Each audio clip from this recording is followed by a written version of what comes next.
So I'm Auntie Kerry. I'm the Professor and Associate Dean in the School of Medicine at Western Sydney University, and I'm also the academic lead for Marajula Bujari Gumal, or Sphere, in Sydney.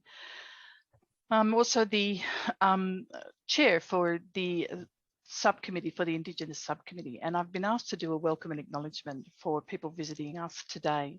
So I can do a welcome in my country. So I have two areas of Australia, which is mine. So I have the Sydney one and up around the borders where my father comes from. But looking at this map, you can see that every part of Australia had somebody to call it home, and especially around the waterways of Australia, you can see that there were lots and lots of people. So my mother was Katagaliura, and I grew up on Darkinjung country. And I'm coming to you today from Darug country. And so we acknowledge the traditional owners and the people that have looked after the country since time began. This is from my mother's country. This is actually in the harbour in Sydney. You'd think that there was no Indigenous culture left in the cities, and yet it's everywhere. This is a kitchen site where women would go and prepare meals. So they would make bread. And here you can see that there are lots of places around the area where you would have had women in the canoes and men also in the canoes cooking their little pippies and shellfish and other things. And this is Pemulwuy. So he's also Katagaliura, and he taught people a song of welcome that I would normally sing with my clapsticks, but somebody has nicked my clappies. How sad is that? But I'd like you to, if you can learn it, that would be really grand, because next time Helen is going to sing this with me, she said. So it's Barabula Barama Mangane Wenguna, Barabula Barama Mangane Wenguna, Barabula Barama Mangane Wenguna. And that means welcome, welcome, and thrice welcome. And again, we welcome you wherever you are. And we hope that you enjoyed this wonderful webinar that we've got. If you look around, though, you will see that the people that are talking to you today are leaders. And it's not just leadership that we want you to be concerned about when you're looking at your career. It's issues around what it looks like to lead in a cultural way. So Indigenous people are very collectivist people, and you might know some people who from you or your culture who are as well. So our leadership looks very mindful. It looks very servant type leadership, where we are responsible not only to the organisations that we work for, but to our communities as well, and our families as well. So and let me just, before I go, put in a little plug, if you like, for our awards. So we are giving out awards for Indigenous researchers for early and mid-career. If you're interested in that, please look up our website, or you can email me. I'm the only Auntie Kerry Doyle in captivity, so I'm fairly easy to find. Let me please, though, introduce the rest of this wonderful panel that you'll be working with. So first of all is Mariam Melsa. She's an organisational psychologist and PhD candidate at the Monash Centre for Health and Research Implementation, and she is joined with Professor Helena Teide. And on the panel, we've got Helena and myself. You have the wonderful Kate Nagel, who is there, and Professor Vicky Clifton. You have Associate Professor Ravani Dugan. Wave. Oh, okay. Thank you. And you have Ms. Lorna Marakumi Gold. She's the Post Research Fellow for Post South Australia and Northern Territory. And she comes from, how do you say it? Mabantwa, Alice Springs. Alice Springs, or as we say in my language, Ali Pring. And finally, Professor Helena will close for us. So let me hand over now to the wonderful Mariam and Helena. Thank you so much, Auntie Kerry, and I've got to learn the words to that song. I have to say, I really enjoy it. That's such a beautiful song. Yeah, Mariam's just going to share the slides here. So I'm going to talk to you just briefly, and then Mariam will primarily present, and we will banter between us, and then we're going to have a lovely panel as Auntie Kerry has suggested. So this work comes to you today, or this is mentoring program, and great to see so many of you online. Really fantastic to have you engaged. This is in the context of the Women's Health Research Translation Network. Linda will put the details in the chat, including the website landing page, and you can sign up for our newsletter and find more us about it. But essentially, this is a group of a network across the 10 NHMRC accredited research translation centres that are primarily targeted with actually getting evidence into practice to serve our community, as Auntie Kerry so lovely was described so well. That network sits across the 10 centres and under the national alliance of those centres called the Australian Health Research Alliance. So please do look at the website, understand a bit more about what we do. One of our key objectives in our $5 million program funded by the MRFF is to build capacity in careers, focusing on young women. It was a particular target of the government and a priority of the government to focus on advancing careers of women in early and mid-career stages. And this is just one of a series of strategies, including the funding program. Auntie Kerry's highlighted opportunities to be mentored and to join our leadership groups on our committees. And we really do encourage you to find out more and engage. It's also in the context of a project I'm just going to very briefly highlight before Mariam talks about mentorship. And this is called the Advancing Women in Healthcare Leadership, and that's both healthcare and academic medicine. So the problem, there is evidence everywhere about the problem. Essentially, there's a great deal of literature showing significant and persistent and more recently worsening gender equity. In healthcare, which is really quite interesting, not only is 75% of the workforce actually associates with being female, but actually 1 in every 4 working women in Australia work in healthcare, and a significant proportion then work in the education and academic sector. And despite that very high prevalence, if you look further up the chain in terms of leadership positions, there's a lot of service at the bottom and not much escalation to the top. And this is not a pipeline issue. There have been equity in terms of medical careers, but mainly predominantly actually women in nursing for many, many decades, and this has not resulted in a change in that balance. So most of the literature is on the problem. Next slide, please, Mariam. We have brought together a national partnership that actually will feed into and work alongside the National Partnership for the Australian Women's Health Research Alliance across public and private enterprise in healthcare, academic organisations here and overseas, colleges, government, and many other bodies to actually look at how we can fix this as a systems problem. Next slide, please. And there's been a great deal of work on this. So without going into this too much effort, the first stage, phase 1 there, is about how we establish what works. And I'm going to speak very briefly to this to contextualise Mariam's point. What works in the context of supporting the individual within an organisation. This is really important because up until now, it's very much been seen as a problem of the individual. And that doesn't matter whether we're talking about gender inequity or diversity or intersectionality of any description. In fact, we have to be really careful that our intersectionality argument doesn't individualise each person too much and take us away from that really important collective voice. Individuals are really important as a perspective, but it makes it very hard for them to change the system. So we need to look at groups as collectives with a powerful voice, as well as individuals within that collective. And I know Auntie Kerry may have some perspectives on that from an Indigenous perspective, but from gender, it's so often been in the silo of individuals. And what this body of work does is move it above individuals and actually create a system that those individuals can work in. So in essence, we've done the first body of work funded by the NHMRC around high quality evidence synthesis. We've done 120 qualitative interviews, all sorts of sophisticated work. And I have to credit Mariam in her PhD, who's done a vast majority of this foundational work in the first stage. We are now developing the organisational interventions. We're working with government who are actually benchmarking, and we're up to implementation and scale up. Next slide. And so here we are. So this is the result of Mariam's systematic review, a great labour of love, which is published in Lancet eClinical Medicine and attracted an editorial in the Lancet. And the 5 areas that come out of all sectors, doesn't matter whether it's healthcare or not, that improve and advance women's careers and create opportunities are these 5. And you'll see that mentoring and networks and leadership development are 2 of those really critical areas. And they're areas which we will be trying to work with you on. And today's program is in the context of that mentoring and networking. And Mariam will give you some evidence-based practical insights into what mentoring is and how to progress it. And we also have opportunities around leadership development, both in the Women's Health Research Translation Network, but also as a critical part of this NHMRC program. And we'll put some links in the chat for you as well.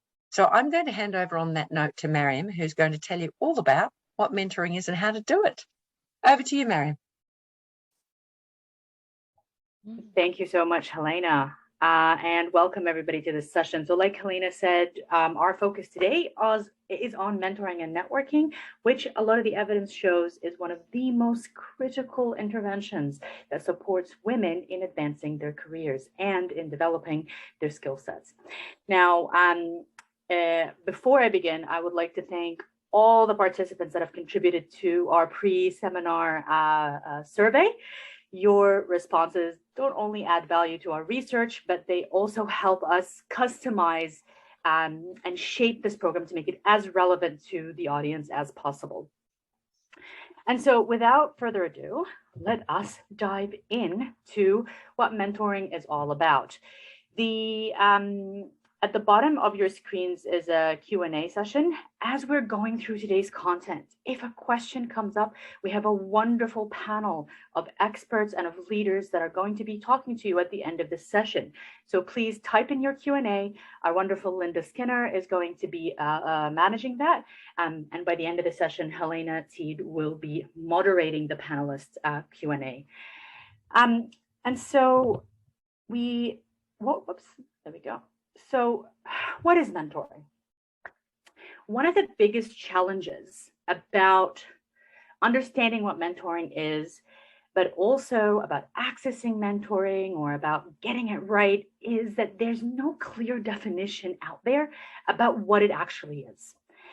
And what we've summarized from a lot of the work that's out there is actually we need to have a little bit of a shift in perception as to what mentoring is. So whether you are a mentor or you are seeking mentoring, you need to approach this idea, this concept, as a collaborative, mutually beneficial learning relationship.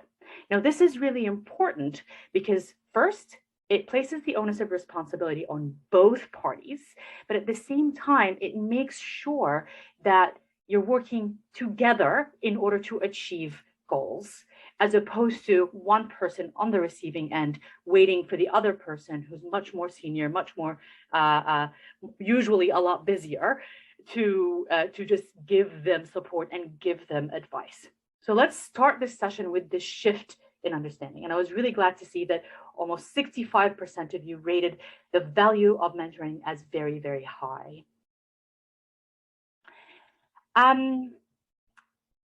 One of the things that, because we look at this from the context of leadership, the research shows that actually there are a lot of things that contribute towards career advancement, but mentoring and accessing support within that context was 80% of the level of support that helped CEOs advance in their careers. Now, this is not to say that other things don't help. They do, but finding the right mentor and finding someone that can help guide that process is actually quite critical at the career inflections where you're moving from leading yourself to leading others, to leading groups, to leading impact. And so as you move through those levels, it's really important to think, well, what role can a mentor play in my career here? Now, some of you might be thinking, well, how is mentoring different from training? I've been to leadership training before. I've attended 3 days here, 2 days here, 1 week there, and it's been really great, and I feel ready to lead now, and I'm going to go and make all these decisions. That's fantastic. But the key difference, and this is kind of how the literature, especially around business and mentoring within sort of the development field and HR development area, talks about this, is that training tends to sit in a very factual, very explicit information sharing space. So the relationship you have with a trainer is often very short, it's very structured, it's very timely, It's kind of like what I'm doing here, where I'm sharing a lot of information with a broad group of people, and it's usually the same information that's not quite tailored to your individual needs, even though we've tried to do that as much as possible. Now, when that relationship starts to be less explicit, takes a little bit more time, is a little bit stronger, and is a little bit more personalized and customized to your needs, that's now entering into the space of coaching. And coaching tends to be a service that you can either pay for, you can hire a coach, or you can work with someone where they have agreed explicitly to coach you on particular skills. Now, in some workplaces, this is available. In some workplaces, it's not. Now, the most elusive of them all is the mentoring. Why? Because it tends to be less factual, less explicit, focused on the behavioral. It's focused on your decision making. It's focused on your strategies. It's focused on really assessing what is happening now, but also forward thinking. And while there's overlap with coaching, these tend to be the longest, strongest relationships that tend to be fully driven in terms of content by your individual needs. Now, that distinction is really important because I invite you all to stop and to ask yourself right now, where am I? Am I at the point where I need training and development? Do I need to find myself a coach because my needs are quite explicit? Or do I need to find myself a mentor? And so these are really good distinctions between the two, especially around mentoring and coaching, because there is quite a lot of overlap. But one of the things that really hit the nail on the head for me here are the last two. Mentoring is relationship-based. The relationship is critical. It is core. It is so important for the success of a mentoring relationship. Whereas coaching tends to be task-based. It's very much not focused on the person. Rather, it is focused on performance on specific tasks. And then the second one, which really hits the nail, is a mentor will often provide opportunity and open doors and show you things that you may not have thought of. I am here today because of a mentoring opportunity. So I didn't know about this seminar. Anybody could be delivering this who's on the project, but this is an opportunity that was provided to me by my mentor. And so it's really important to kind of think about this distinction in terms of what do I need at the moment and where do I go from here? Now, let's say you've decided I need myself a mentor, or I am a mentor. There are different levels of mentors that you can have. Some of you may already know people that satisfy one or two of these tasks or roles in your life and in your career. Now, we'll start from the bottom, number 5, and work our way up. The difference is at the level of influence a mentor may have on your career decisions and on the kind of opportunities that you get. So it's influence on you as a person, but more broadly, the kind of influence they may have around what you can achieve. And so a mentor can be someone who is as casual as a sounding board, someone you meet with regularly, where you're able to discuss ideas, where you may entertain some options and ask for them to help you validate some of these ideas. Now, at this point, I usually get someone thinking, that just sounds like a friend. Well, if we think how important the role of relationships are in having a successful mentoring relationship, it makes sense to draw that conclusion. Now, we're not saying that all mentors are your friends, but the qualities of the relationship is just as critical and just as important. So there's the elements of friendship like trust, reliability, respect, and so on. The difference is that this is someone who you trust to go for your career advice and for your career development. Now, as you go up the ladder. Yeah, Marion, just on that, that's right. Just on that, that's a really important point. And it's one of the reasons that Marion will allude to why a structured organizational program where you're paired up with a mentor does not work in the majority of cases. So it might work for a little bit of these lower levels, and Mariam will talk you through these, but think about this in terms of this really needs to be self-motivated, and Mariam will outline that, but that's the critical bit that is most important. It's people you respect, people you have a relationship with, and it has to be self-motivated. Otherwise, it tends to be at that lower level. Over to you. That's an excellent point, Helena. And I actually, this is one of the biggest challenges, is that there's a lot of organizations that already do mentoring programs, and they do the matching. And the reason it doesn't work is it's a bit like a lottery. You don't know who you're going to end up with, what numbers you're going to end up with. And so it's really important here that there's as much thought that goes into the mentoring relationship as in the content itself. And so as you move from the sounding board, you have people who might be your challengers. And these are not official names. These are just names to help describe kind of the type of advice and the type of impact and influence they may have. But a challenger is someone who will critically challenge you and actually really, really put a mirror in front of you and ask you whether you're making the right decisions.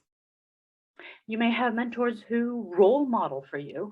And this is actually one of the biggest issues when we look at it from a gendered perspective, is women don't have very good access to role models in their specific careers. So finding someone that will role model a mentoring relationship for you is like trying to find a needle in a haystack. And so this one's really challenging. But once you've reached this level, you now know that you're actually getting to the point where someone is heavily influencing your career. And then the top two is someone who provides guidance and advice. So very explicitly can tell you how and what and where and when to do things. And number one, which I guess is the gold standard in mentoring, is defined as sponsor. Now, it would be very nice to just sit back and have a sponsor come up to us and say, hey, I would love to sponsor you. And unfortunately, that doesn't happen for everyone. Some people might get that, but that is the exception. And so for people who are seeking that kind of influence in their careers and that kind of level of development, then it's really important to harness and forge those relationships in order to be able to acquire a sponsoring mentor. And this is someone who will promote you as an individual, who will improve your visibility. And often it is much easier to get a sponsor at certain levels of your career once you're starting to soar. And so I don't need to sell mentorship to you. The benefits are huge, but this is the top group of what the literature says, is that it really provides you with a toolkit to develop your skill set.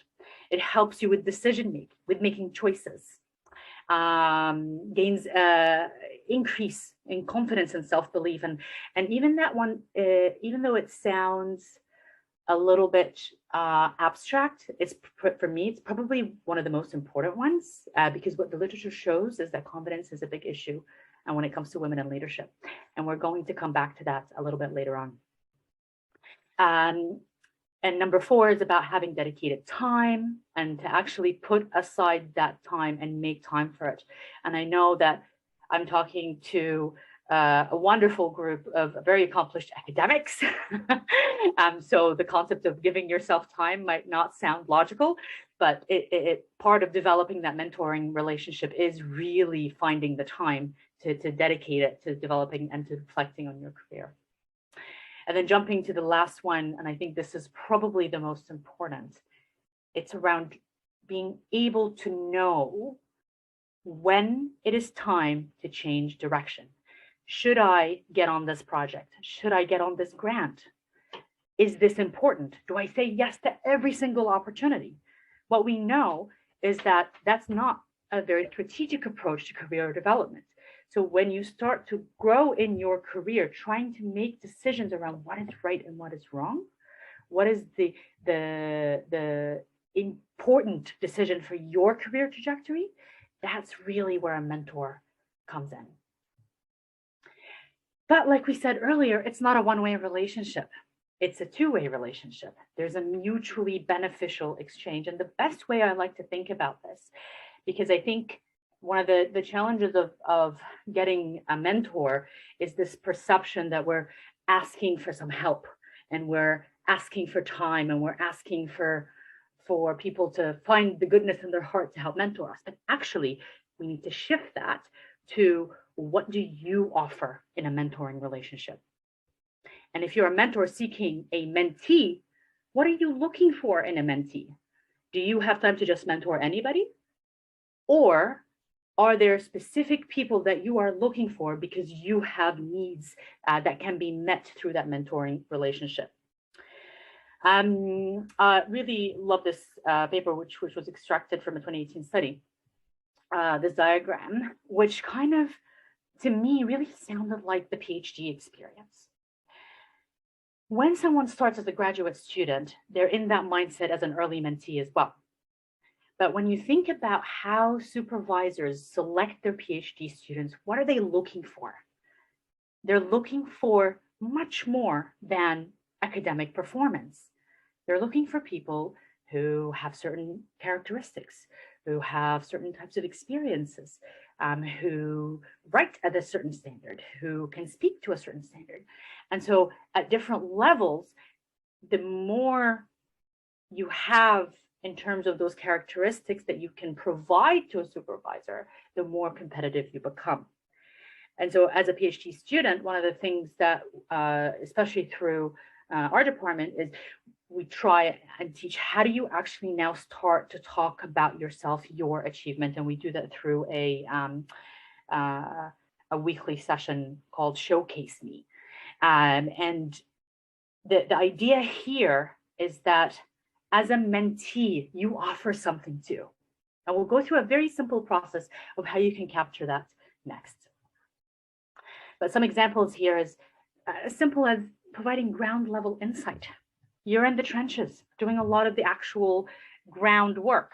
And so you're able to help communicate that back up to someone who's in a leadership position. And sometimes for a mentor, it's an absolute privilege to mentor someone like you. And so don't assume that someone just won't have time for you, because it might be that it brings them personal fulfillment, or it brings them an increased understanding of their role. And so step number one that we're going to go through today is to really get to know yourself, your strengths, your traits, your skills, and be very specific. What do you offer? I've put two examples here. These are from actual people. And even though they've communicated this, one is a mentor, one is a mentee, even though they've communicated this, it's not something that was explicitly saying, you must work with me because I do this. It is very much how they communicate their strength and their skills. So I'm big picture, forward thinker, and I can show others what the future looks like. This is what a mentor might be able to provide to a mentee. Great. If that's what you're looking for, that's fantastic. I'm great with detail and I can be trusted to deliver high quality groundwork. That is a mentee offering back to a mentor. So it's really important to be able to conceptualize, what is it that you're good at? What do you do with excellence? What are some causes that you care deeply about? And you need to think broader than your day-to-day work, than what you offer in research. What are your most important values when it comes to work? What projects do you want to get involved in? What are some things you enjoy doing? And so on. And take that and really conceptualize what it is. Because what you're good at is what you offer. And it's what you bring to the relationship, and vice versa. Now, to some of you, this might be the first time someone has said this to you, and you're like, oh God, where do I even begin to think about what I'm good at? I might be good at this, I might be good at that. There are so much resources, validated, highly reliable resources online that can help you get started with that conversation. A couple of my favorites are the MBTI test. And I'll share with you a link, a free link that allows you to do something that is similar to the MBTI, that is highly validated, but that actually allows you to come up with a personality inventory. And then the Barrett Value Center, only because it is the quickest, shortest values question. It's a single question, and it just helps you come up with a list of top 10 things that you might want to start conceptualizing around your growing edges. And so let's pause here for a second, type in any questions you may have, and have a think. What are 3 things that describe your growing edges? If you have pen and paper in front of you, and I'm assuming everybody does, then please write those 3 things. What parts of you are you yet to develop? And those are the 2 links here for the Value Center and the 16 personalities. If you've done the 16 personalities before, because it is quite a popular, I believe over 1.5 million people have completed that. And it gives you your 4-letter MBTI for the Myers-Briggs inventory list personality code. Do it again. See if it's changed. Okay. To describe your growing edges, what are 3 things? And I want everyone to walk away from this seminar today thinking, that's my number 1, that's my number 2, that's my number 3. And it's okay if you don't know, go to these sites and they'll help you come up with at least 3. And Mary, Mike, if I can just add in there. So what Mary means about growing edges can be highly variable. It's the areas that you, I love the term. I've got so many parts of me to meet still, even at my age and stage of career, there are still many parts of me to meet. Hopefully the part that loves travel, I would like to meet that one again. But in terms of the growing edges and the 3 things that you might be about to do, that might be that you're about to move into an early postdoc career.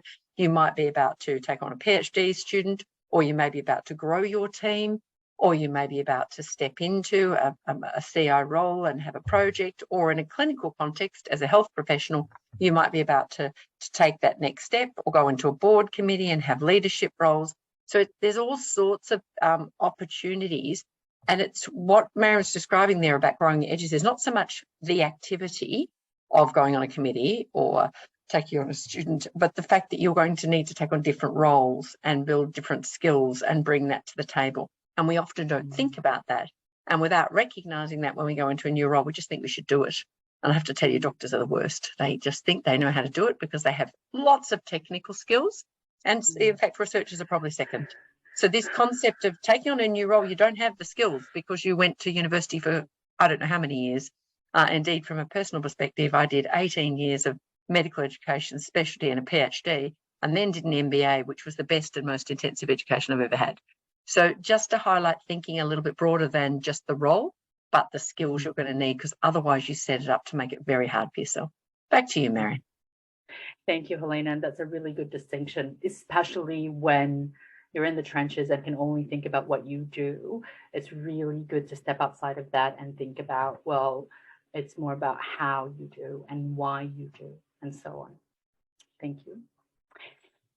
Now, it's important for me to also kind of stop here for a second and put things into a little bit of perspective, because I don't feel right, and I've shared this with Helena before, that when we talk about leadership training or when we talk about mentoring or we talk about all these things, it tends to come across like it exists in a vacuum, but it doesn't. There are some very real barriers that exist within the society that we live in, within the organizations that we work for, that even though a lot of them are non-intentional, they do come as systemic barriers that can get in the way. So having a little bit of awareness of what these are is really important, because what the research tells us is that they disproportionately impact on women, and in particular, in the sciences and in academic medicine, they impact on research productivity, on promotion success, on career satisfaction. And so to ignore them is to kind of really leave out the context under which all this exists. However, this is not to demoralize. This is to ask you to challenge, to use this awareness to become more strategic about your careers and to actually embed some of this knowledge into how you approach your career development and your mentoring relationships.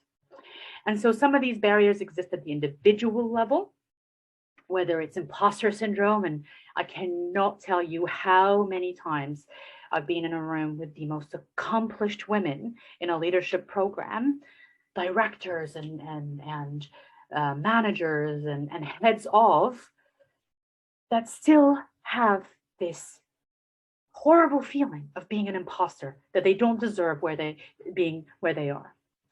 But this is driven by a masculine mythology, especially in academia. This image of the lone scientific male wolf is is still very strong and very pervasive. And so for women, this is something to be really aware of. The motherhood penalty is still alive and kicking.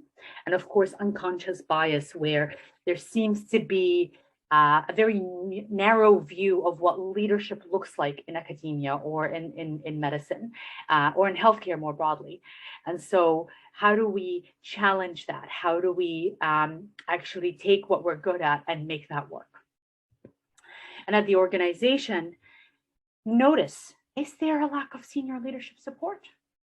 And actually, the fact that you're all here today just shows really excellent level of leadership support and a culture that really embraces evidence-based practice around mentorship and around supporting women. Failing to build support for continuity, or a lack of evidence-based methods, which is what we were talking about before with the random matching of mentors and mentees. And we're on a mission to change some of that. And so it's really important to know that these things impede women's careers. But I'd like to add to them number 2 and number 3 here, where the career paths themselves might be gendered. So they are designed by men for men, which means that they often undervalue the unseen work. A lot of women's work tends to be unseen, which means that they're not captured in your typical performance indicators. They're not measured. Things like avoiding conflict or building a team or keeping the peace or strengthening relationships. A lot of these things tend to be to go unnoticed, but they also tend to be the things that women drive really well. And so be aware of that. Be aware, how do we communicate that in a way that helps us get ahead in our careers? And then, of course, women's lack of access to networks and sponsors, which is what we discussed earlier. So a lot of these issues, they're quite powerful, but they're very subtle, and it kind of just feels like there's something in the water. You're not quite sure what it is, but just being aware of it and discussing it in the context of your mentoring relationship is really, really important. Now, it was really exciting for me to find out that almost a third of you, over a third of you, currently have a mentor, which is great. So what this should add is just an understanding of where you're placed with that mentor. Is one mentor enough? Do you need multiple mentors? Do you get what you need? And is it really reflective of what the evidence shows? And almost half, 44% of you intend to seek one in the future, whether or not you've had one before. Now, at this point, I'd like to remind everyone that we will make these slides available, so you don't have to be furiously writing the notes, especially that I provide a few checklists here and there. But these are really questions to ask yourself around your readiness to pursue a mentoring relationship and to manage it. Because like anything else, it is time consuming, but it is of extreme importance to your career. Which leads us to point number 2, around mentor selection. So here we are, we're ready to really get into this and find a mentor. Now, while this really is about mentee finding mentor, it works the other way around. If you're a first-time mentor who's looking for a mentee or who's wondering why your mentoring relationship isn't working out, this is really, really relevant. And so some of the barriers that you have outlined towards getting a mentor or selecting a mentor, it's about identifying one. And I'll help you with that in a second. That was the top one with almost 50% of the responses rating this as the number 1 issue. Access to potential mentors. And this might seem as an issue when you're looking inside your own space, but what we're going to invite you to do is to actually go outside of that space. Lack of confidence, when we talk about that. Initiating a mentoring relationship, that's probably the one that feels the toughest, and is strongly associated with the one above it. But I think that we are able to get past that once you get all the information today. And then that mentor not having time for you. Helena and I had a wonderful chat with someone, Professor Kathleen Riach from the University of Glasgow a few weeks ago. And she's writing a chapter about the concept of vicarious labor, which is a concept relevant to women and women's perception of how much they need to do in order to take care of others. So think about the last time you had to visit somewhere or go into a new department or go into a new meeting. If the leader is a woman, she's doing everything to make sure that you are taken care of. That's typically what happens, not every time. But if the leader is a man, they're often just there for the meeting, and they have their assistants and their PhD students and their PAs and so on running around doing everything else. And so this idea of vicarious labor is actually really embedded and socialized in how women think about time. And I challenge you to think about that when you think about how much time others have to help you. So keep an eye out for this paper when it comes out very soon. So there are 5 things that are really important when you select a mentor. What the research says that actually when you want to find a mentoring relationship that works, you need to meet the other person at these 5 levels. Number 1, you must have alignment on values. You must want to work on the same things. I want to work on leadership and gender. It will not help me to find a mentor that is not interested in leadership or gender. Our values have to be very aligned around what is important in society and in work and so on. And so values are really, really important. Number 2, communication. This is, even though it comes as the second, it is as much of an importance as values, because if you can't communicate with your leader, you have different communication styles. Your leader speaks in the detail, but you're a big thinker, you're a big picture thinker, or vice versa, then it's not going to work out. Okay, so communication style and communication cadence is really important. How often can you talk to them? Number 3, which is kind of obvious, is willingness. Does this person actually want to mentor you or not? Are they being forced to mentor you? Did someone ask them to do it and they really don't? Willingness is really important because it will tell you how invested they are in this relationship. 4 is around expectations. What's this relationship going to look like? Are we going to be the type of mentoring exchange that happens on a monthly basis, on a 6-monthly basis? Are we going to be doing this over the phone? Are we going to be going out for coffee? What's it going to look like? And of course, last but not least is personality. You are gonna have to like your mentor and vice versa. If you don't like them, it's not gonna work. And so personality does weigh in really well here. And this is where I'll take you back to the MBTI test. It's a really good conversation starter as well to see if someone can align with you on that. This is one of the comments that I anonymously pulled out of our feedback. And I think it's really important to share this because it confirms, when I see things like that, it just confirms what the research tells me, it just confirms it to me.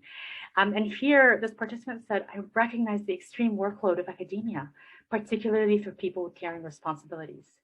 This is the type of academic I would like to be mentored by because I want to get meta. I love that, get meta in terms of seeing how that workload fits in life.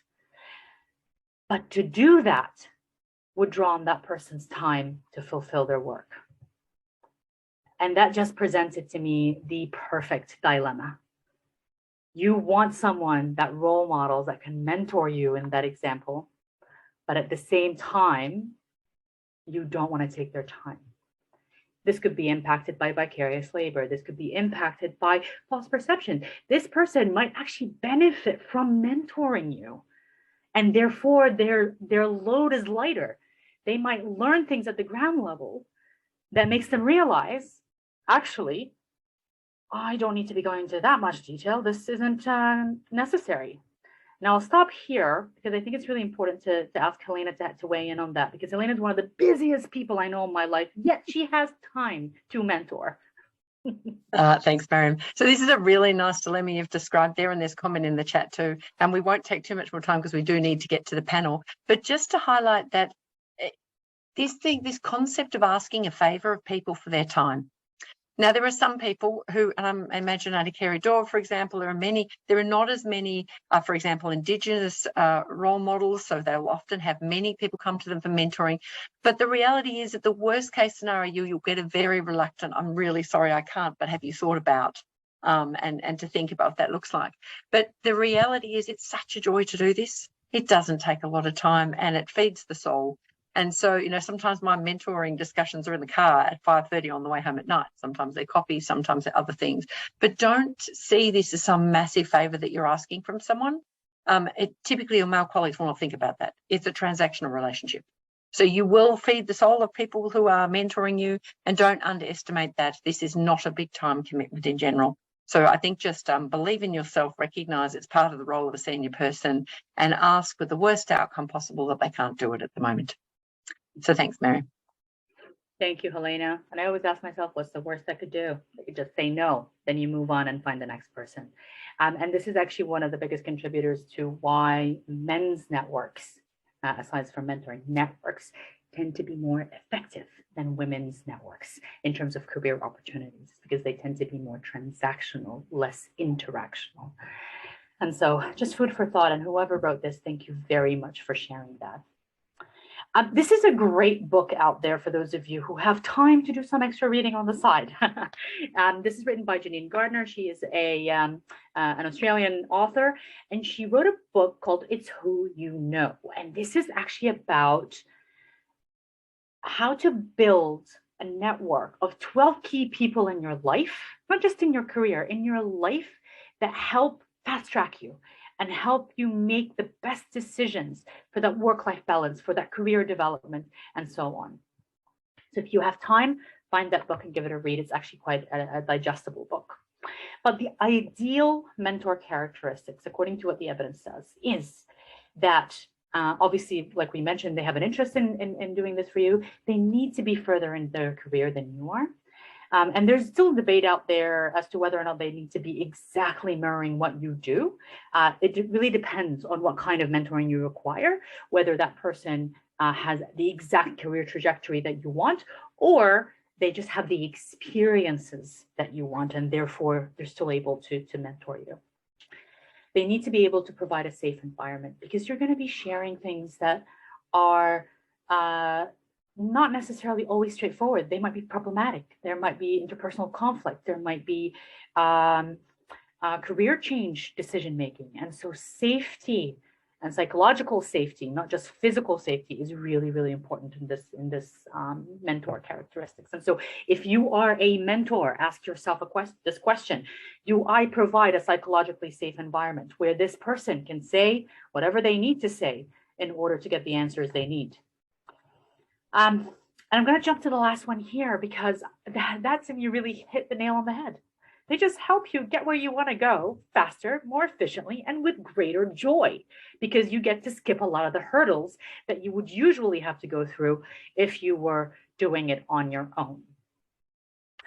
I'm not an academic, despite doing a PhD and all that. But what I've noticed about the academic environment is that it is a very lonely, or it can be a very lonely environment. And I think that not just as women, but as career individuals, as people who are trying to, through our research, make a huge difference, we need to change that. We need to find ways where, through our mentoring relationships, our networks, we're actually able to break down those lonely structures and do things as a collective. Another great book about women in leadership, but I'll just take this one excerpt, which is from chapter 12, that getting the right mentors requires the same kind of thoughtfulness and research that goes into other big life decisions. And so I think when you have that little shift to think, wow, actually, this requires a lot more work than what I've been putting into it, you start to realize the impact that you can have from a mentor will be equal to or greater than the kind of work that you put into finding the right person. Now, some typical phases of mentoring. And I usually put this at the end, and then I never have enough time to go through it. And so I've moved it up today just because I think it's really important to show that at this point here, and this is a summary of the kind of work that goes into building a relationship with a mentor. The first step and the most important one is that building of rapport. It's the developing of the relationship. It's where there needs to be a getting to know you phase before you actually get into the nitty-gritty of setting the direction of where the relationship might go. And I think one of the issues that I've seen in my time, even beyond the work that I'm doing now, I have a background in corporate environments and we've participated in hundreds of mentoring programs, is people just jump straight into the direction that they need. And they jump straight into, I want to achieve this, I want to do this, which is great. But actually, if you stop and really think about that first step around building rapport and harnessing that relationship, your outcomes are going to be a lot better because you're going to end up with a person who's highly invested in giving you what you need. Number 2 is obviously around setting direction. 3, it's about making progress. Well, how do you make progress? What kind of things do you need to measure?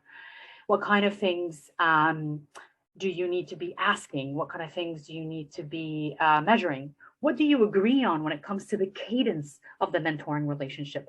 How often are you going to be meeting? What kind of things is it okay to discuss? What kind of things is it not okay to discuss?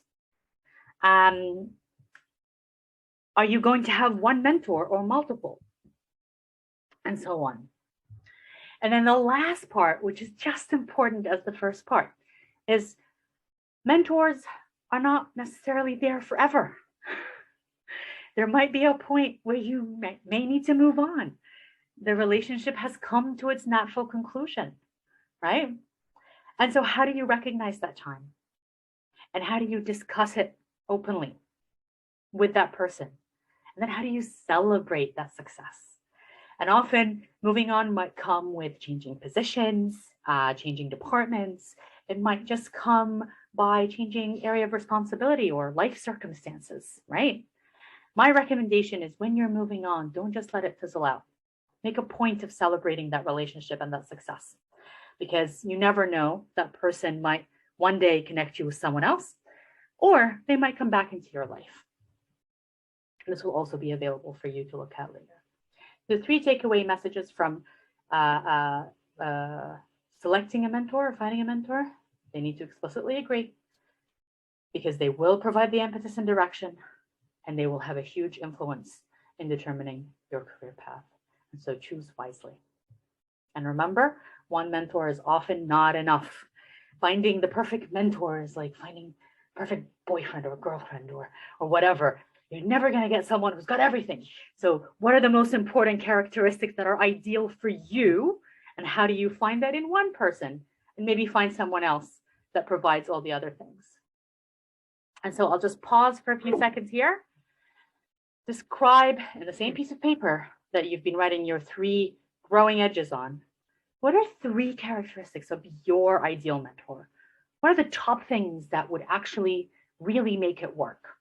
And remember, if you have to forge that connection, let it go. It's not going to work. It has to be natural. It has to be organic.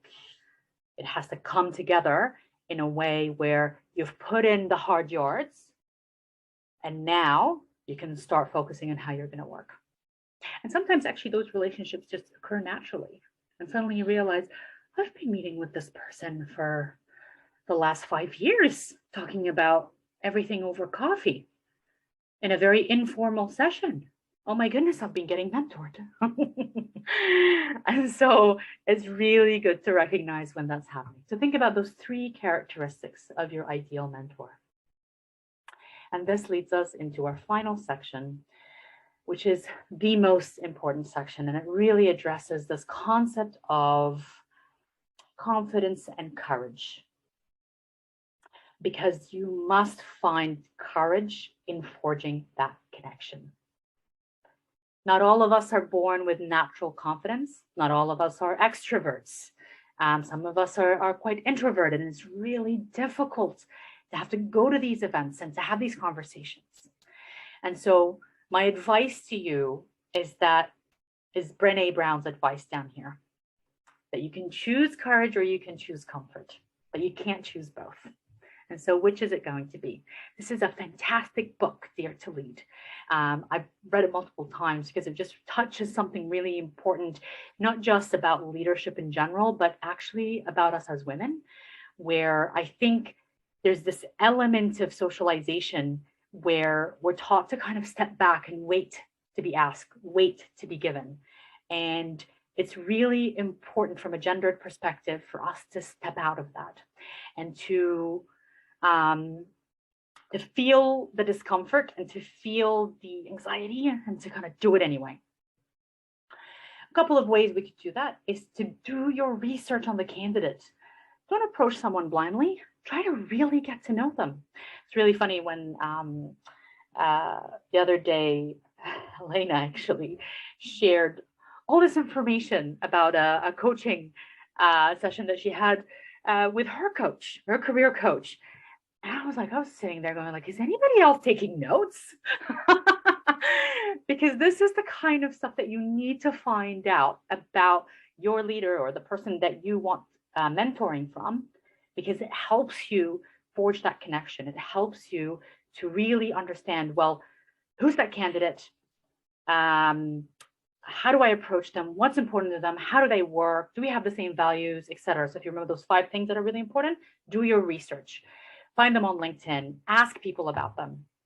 Warm connecting is the opposite of cold calling. Cold calling is when you literally just pick up the phone and ring someone. I don't know if that happens these days with marketing companies, but cold calling often doesn't work in these circumstances because you're a complete unknown entity. And so try and find a warm connection. What this means is find someone who knows someone who can introduce you to that someone. Number one, it automatically brings in trust and reliability to that relationship because you've just been introduced by someone that this person knows, and that's really important. And number two, think about who's introducing you. Like, I know that if Helena introduces me to someone, I don't have to sit there and prove my credibility because Helena T just introduced me, right? And so think about that when you're trying to connect with someone. Can you find someone who will introduce you? And that you can actually, if you're working with them, you can just go up and ask them and just say, I'd love you to introduce me. Are you able to do that? And then prepare your approach. There's nothing worse than that feeling of being at the right place at the right time with an excellent opportunity and being unprepared for it and not knowing what you're going to say. So I urge you all, when this is over, to actually sit and prepare your approach. This really helps with what we know is a massive confidence gap that women have. Now, obviously, when we talk about women here, we're talking about women as a collective. The research is throwing us all in to the same basket. But aside from what the individual woman experiences around confidence, what the evidence shows is that to succeed, your confidence, a demonstration of your confidence, is just as important as your competence. Just working away really hard and hoping that someone will notice is not enough. It's important to work away, but also learn how to talk about it, learn how to show that confidence. And unsurprisingly, very consistent with the research, 51 of the respondents to our survey of you believe that self-confidence limits your career advancement. And it is a particular crisis for women. It is a gendered issue, not because something's wrong with women, but because the environment that we work in kind of perpetuates it. So it creates this catch-22 where there's a double standard to how we operate. Showing confidence and showing assertiveness and showing that you know what you're doing is often incongruent with how leadership is seen and how women are perceived. So it's incongruent with typical feminine traits, and therefore women are in a way taught to suppress that. And so you've got that double standard. But at the same time, you've also got the Dunning-Kruger effect, which is so rife in healthcare and so rife in academia. And it's where there is this massive gap where as you start to know more, and research to me, academia is you're always in this space because you're always learning more. You're always discovering more. You're in discovery research, you're clinical research, you're always on that journey.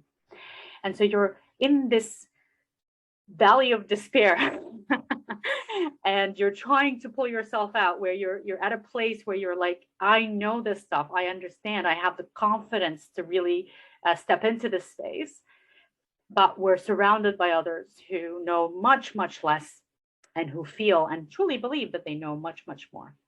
And therefore, we're plagued with this Dunning-Kruger effect, and that affects our day-to-day interactions. One of my favorite sayings by Mark Twain is that you cannot be comfortable without your own approval. And so I invite you at this point to give yourself permission, give yourself approval to be comfortable in your own skin, and to really, really, really focus on how do you come across as confident.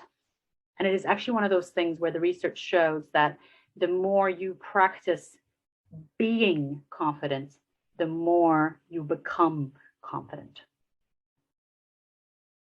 Another beautiful comment from our participants. When I requested a mentor for myself, it was pushed to periphery. It has been difficult securing a mentor for myself. And I know how that feels, because especially if you're working to build up that confidence and you go and you ask someone and then you get rejected, that can really damage your confidence and take you back to square one. And so I really urge you, take your time to heal from that moment and recover, but get back up and do it again, and do it again, and do it again, and get really comfortable with no. Get really comfortable. I still remember the first time my paper got rejected, but it got rejected by the Lancet. And I was so upset. Elena had to look at me and say, it's okay. We all get rejected at one point or the other. You get used to it. So the same sense with the same concept, get used to the rejection, accept it. It's part of the journey. It's part of the experience. 3 things you can do here. Preparation and mindset. The more prepared you are, the more confident you will feel. And it really helps get you into the mindset because you know exactly how to approach this conversation. Number 2, review your achievements. Remind yourself, what am I good at? What have I accomplished? What have I published? What awards have I won? What do people say about me? Because that really helps give you a boost. And if you have a really good friend or family member that you can call before this conversation to give you that boost, I do that. I'll call my sister, I'll call my friends, and I'll say, I'm about to walk into a really important meeting and I am just feeling like my confidence is in the ditch. Can you please help? And then source support, get your network out there. Helena, do you want to add anything to that? Yeah, just quickly before we move on. So as you can see, Mariam's really passionate about this, and thanks for the compliments along the way. We'll move to the panel fairly soon. But I think the critical thing is, and you've really picked it up very nicely, you will falter. I have to say I did laugh when Mariam was devastated. Her paper wasn't accepted in the Lancet. It was a very high aim to start with, but she got it in the Lancet Serious Journal and there was an editorial in the Lancet. So, it always comes around. So, and it was on this topic of gender equity and advancing women. So don't ever think that you can't do it. And I also just would say that warm connection, as someone's commented in the Q&A, really important. You find the mentor that meets all those criteria Mariam's talked about, but get someone else who knows them to introduce you to them. And that's really important. It's a typical networking strategy. Don't get them to find a mentor for you. You find them, you think about them, you plan it, but you get someone else to help you. Back to you, Mariam. Thank you so much, Helena. And this brings us to the very end around that preparation. But these are some questions that a mentor might ask you. I'm not going to go through them one by one, but it is part of that preparation because you never know what that first meeting is going to look like. And simply asking, when you're at that point where you're able to ask a mentor, a potential mentor or an existing one, to have a meeting, go out for a coffee to get to know each other. These are some things they may ask you. So be as prepared as you need to be in order to get there. And so finally, your takeaway message is know yourself and what you're good at and what your growing edges are. That is part of your preparation. Choose your mentor wisely, do your research and connect that warmth and that connection. And I always say connection before content. It is the most important aspect of this relationship. Number 3, one mentor is usually not enough. Build a network of people. Read that book about the 12 key people in your life. Are your career values and goals aligned? And if you have to force the connection, let it go. You need to forge it, but not force it. And number 5, connect with courage, because confidence is going to win over competence every single time. And number 6, prepare, review and remind what are your achievements, what have you achieved in your life, and remind yourself that you are worthy. And the final thing is source support in getting your mentor. People will help you, but all the work is going to be your thinking, your reflection, your planning, your strategy, and then find someone that will help you connect with that person. Now, I did notice some questions in the Q&A, Helena. Yeah, we've been answering them. Those. Yeah, Oh, we haven't, wonderful. but we've actually been, many of us have been linking in there and answering them. We will bring some to the panel. And so we'll listen to our wonderful. Thank you, Mariam. Passionate Wonderful. and fantastic as usual. Great. I should tell you that Mariam's doing this at a fairly ungodly hour in the UK, just as she's finishing her PhD. So thank you so much for the time difference. Thank you for having me. Yeah, and so just one other thing to add to Mariam's presentation before we move to our great panel for their insights is please don't think narrowly. There were some comments in the questions about, well, what if someone gives away something you've shared in confidence? In an ideal world, your mentor is usually not your supervisor. Sometimes they can be both, but usually not.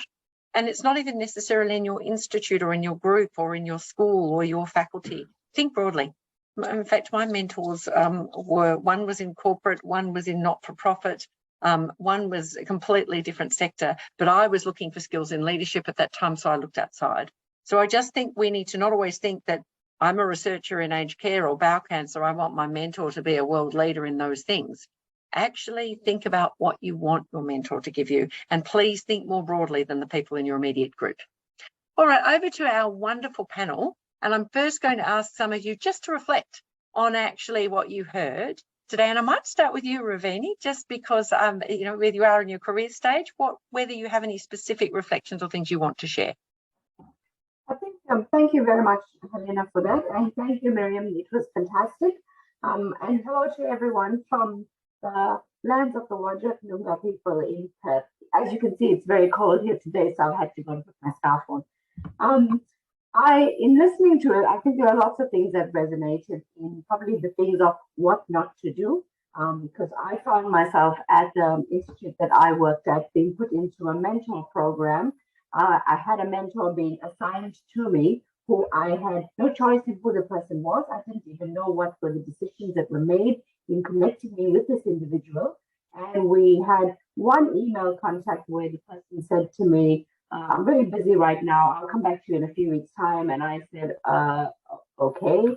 And I never heard back. And I didn't feel like I could actually say, hey, where are you? So I think this having synergies between you and connection is really important, because you need to be able to value who they are. And if you don't know anything about them, how do you value who they are and how they might meet your needs? So I think that's really important. And a lot of the mentorship that I've had has been informal, not formal. So I suppose there is merit in that as well. Definitely. And in fact, Ravani, that was a classic example of a mentoring interaction, which probably dissuaded you from going back in for other mentoring because it was the wrong way to do it. So it wasn't your fault. Now, I know, Vicky, can I ask you to reflect, because I know you've had a program for mentoring within your organisation that you think has yielded some success. So maybe if you can reflect a little on that, but in the broader context of knowing it usually is about relationships. Yeah, I think probably the best mentoring relationships I've had have been with people who have got to know me informally through networks. So within my institute, for instance, most people know who I am and have met me at least once or twice. Then in our institute, we do have the random matchup, but normally it is gender specific. So we're normally mentoring younger women within our organisation. those individuals know something about me. I usually know something about them. The mentoring relationships still only work based on the three key things, which I think are values, communication, and personality. And if there's not that connection, it's very difficult to move that relationship forward. But I think the key to it is that people know me before they approach me or before they're matched up with me. There's other times when it doesn't work, and that is when you make it compulsory, and that compulsory mentoring relationship often falls over very quickly because one individual, either the mentor or the mentee, just doesn't connect or doesn't want to be there. But still, I think it's the best mentoring relationships I've had is where we've known each other beforehand and then connected. Yeah, thanks, Vicky, definitely. And sometimes you may not necessarily know them, but you might want to get to know them. So making an effort, going up to their poster at a meeting, actually asking them to come and, are you grabbing a coffee? I'm happy to buy a coffee, like to have a chat, to find out whether you have that connection before you want to go on and plan a mentoring relationship. So getting to know informal is important, but you can put forward those informal opportunities. Now, the wonderful Kate Nagel is the chair of our Workforce Development Committee from all the way up the top end, where it's probably warmer than it is down here, and has done an amazing job in the Wharton of the programs that we've got here. So, Kate, your reflections. Yes, certainly the things that resonate with me, and it wasn't said exactly like this, but I think the warmth that Miriam spoke of certainly is really that getting to know the person. And I think that focus on the person, on the whole person, is a really important connection. Provides context to what issues are presenting that you're helping to support and guide, but doing it in a way that is that builds that relationship, that trust, and also I suppose individualises that relationship that's brewing. I think that what Miriam spoke about, the preparation, I think I haven't heard anyone speak about it quite as well as you did, Miriam. I think that was really, really critical, and I think that's very useful for all of us to take away. The other things, I just think that practical, that there's so much information, but the practical, it was very pragmatic as well as theoretical, but it was pragmatic, and I think that will be very helpful to many people who are online. Well done. Thanks, Kate. Thank you. Lorna, your reflections, please. Oh, thank you very much. And welcome. I'm sitting in Mabantua in Alice Springs. I think that's a very fascinating topic that you have. And until I was invited to speak, I've had both versions. You're with this person because they're doing the same thing as you are institutionally, but I've never actually, I've put my foot down and I've just said, oh no, I don't think I want to go because, we don't seem to be suited.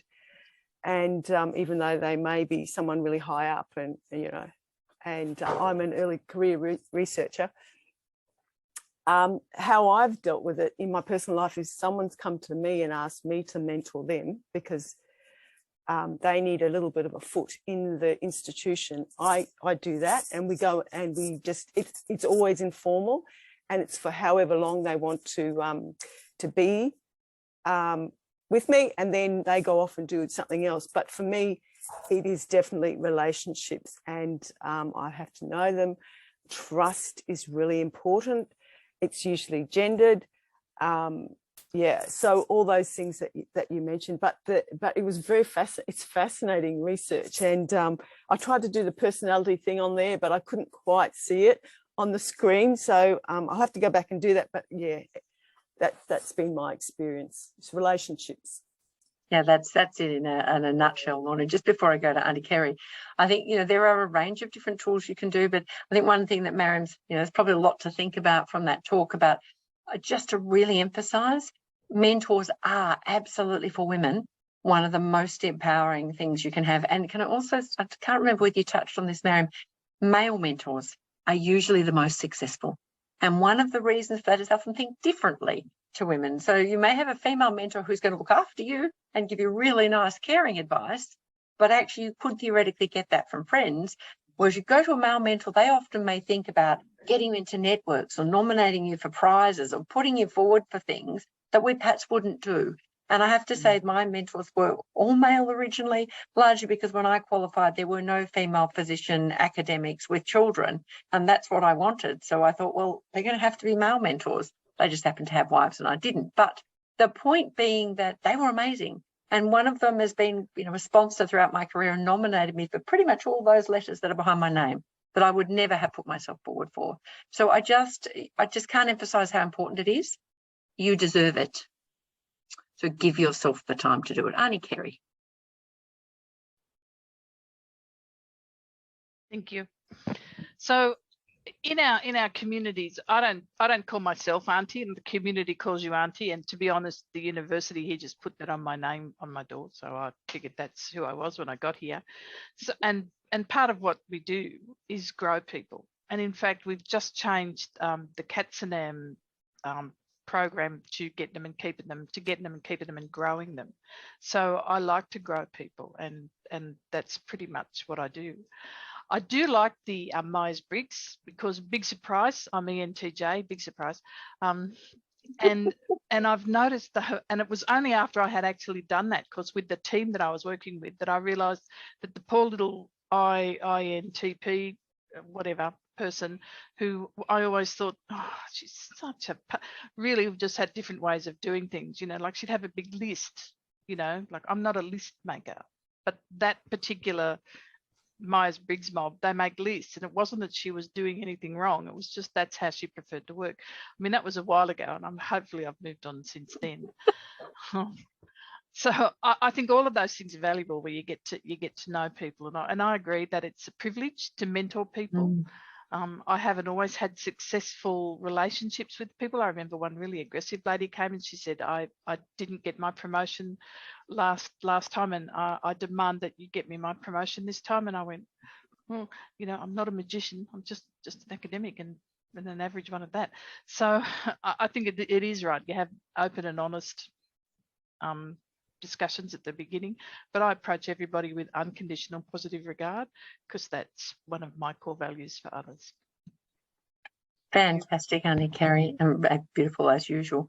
I love the open positive regard. I'll come back to Marion for some reflections at the moment, because I've asked Marion to look through the questions and just see if she has any other reflections there. I do believe you're not getting our comments in the chat. If that's the case, we will try and make sure that we do get the comments through to you so that you actually have the links we're talking about. But in the interim, just to highlight that there is obviously the mentoring experience, but there is the thought about leadership development. Please do give yourself a little bit of thought. We're talking about not a lot of time. In your year, in your career, in your day-to-day, these are relatively small. And women generally are very good at tasks. Not all at lists, Auntie Kerry, but there are many people who are. And the people who are not good at lists, link up with people who are, because it will make you so much more powerful. So that's what Marion was joking about. I continue to get coaching and leadership development. Oh, very cute, Auntie Kerry. There's the little grey puppy in the picture there. And more recently I had a coach, because I was thinking about it, just a transition in my career. And I did a profile called the ISQ, which basically looks at your preference for leadership.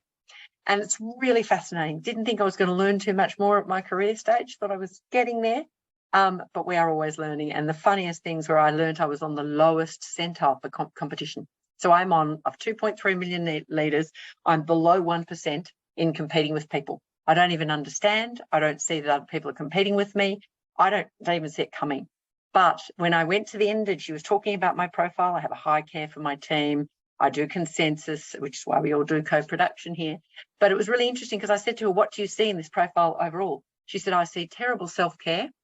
Really important, because I'm not very good at self-care. So that was a good learning for me. And I said, all right, who will I annoy the most? Who will I have trouble working with? Because there are only a few people, but I do have sometimes some challenges. She said, the most competitive people you work with will find you the hardest to work with, because they will see you as competitive. They will try to compete with you and you're just not there. You just don't even understand what they're doing. And getting that sort of insight is invaluable, because I can go back to those very competitive people and have completely different discussions. So that personal insight is really good to do alongside your mentoring. because you can have those revelations and then go through them with your mentor. Mariam, did you have any reflections on the questions you wanted to share? I've just been going through a lot of the Q&A, and I want to thank everybody for their engagement and for really thinking about how this applies to them individually. But the only thing I want to say is that there was a comment in there about how do we see leader journeys and know what they did and how they did and all that. That's a great question. If you're not in a context where you're able to do that or to set it up, so one of the things we did at McCree is to ask people to come and showcase a little bit about themselves and to tell us about what they've been doing and they're achieving. And it's a way for us to kind of remove that veil and uncover some of these journeys along the way. If you want a more in-depth experience, ask them out for a coffee. Take them to the cafe in the building and just say, I just want to talk to you about how you did this thing, and be specific, prepare for that meeting and ask them to share that. And I think that's so, so important, because that's where the gold is. And it's where one of the key defining elements of our Women in Leadership program is bringing in speakers to talk about their experience and their journeys. Thank you. Great, thanks, Mariam. Now I'm going to go back to our panel. Anything else, any other pearls you would like to share? Anything you would love to share with people you wish yourself 20 years ago would have been told? Kate. That's a long way back, 20 years ago. So I think having more understanding about the privilege that it is, that people consider it to be. I think that's one important thing. The other thing I think is network, search for your mentorship in areas that you want to develop, not in your own discipline. I think that's come across a couple of times, but I think that that don't be constrained in your search. And these days also, it doesn't need to be, although there is the person to person, I think is very, very valuable. But these days it is possible that the person that has the qualities and the skills to mentor you could well be overseas, and that, you know, in itself might be a very helpful thing and open up new areas. Be really clear about what it is that you're wanting in a mentorship. Sort of said it can sort of be amorphous and can be quite sort of and that's not helpful. I find it's much easier to have, you know, specific aims and objectives that you're looking to achieve, and then revisiting them quite often to ensure that, you know, that's still on train. And I'm a great believer that they have a finite period of time. And it's interesting, Helena, because your experience is you've had mentors for a long time. I myself I mentor and have been mentored for around a specific body of work or skill set, and that for me is good, and then goodbye. And it means you get the opportunity to mentor more people and to be mentored by others as well. Thanks, Pat. I should specify, I've done that a lot, exactly what you're talking about, but when they've become sponsors, they've been a longer term, and indeed, I'd say I've got 2 sponsors, but the majority of mine were mentors, and then I've had coaches, and Mariam's done a beautiful job of explaining the difference. And the only thing is, coaches are exorbitantly expensive, but otherwise. So I think the challenges we would give you, so we're coming towards the end, we will email you all the links and the content that we've talked about today, because I don't think we're getting through to you in the chat. But just to highlight that this is really about stopping, thinking, understanding you deserve time to plan your career. If you don't, nobody else will. Doing more work will not get your career necessarily where it needs to go. Can I just say that one more time? Doing more work, working harder, will not necessarily get you where you need to go. And when you have a young family or family caring responsibilities or other things that take time, you need to be smarter. And to be smarter, you need to stop and think about yourself objectively. From the balcony, how do I make sure this person has the biggest impact?